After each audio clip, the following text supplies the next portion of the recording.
I am utilizing the Bid Integrations plugin to establish a connection between these two platforms. Let's go to Bid Integration Dashboard.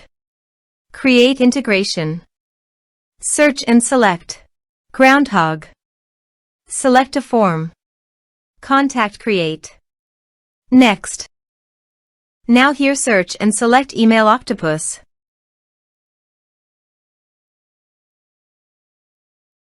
Here, give them a meaningful integration name as you want. To get API key, click on Email Octopus API key. Click on Create Key. Give the meaningful key name as you want. Then click Create. Now copy the API key and paste it here.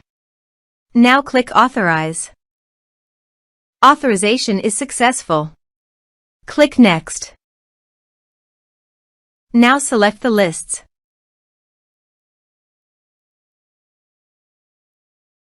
Now map the field.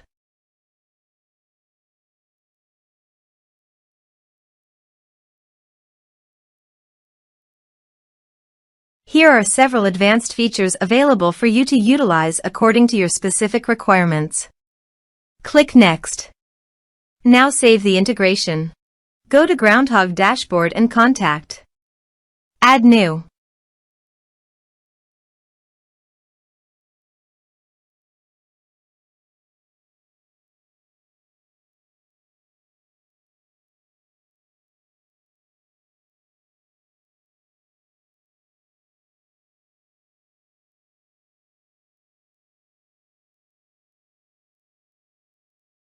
Create Contact. Contact created successfully. Now navigate to Email Octopus page. Now select the lists. Here is the data that came into Email Octopus through the integration. Thanks for watching.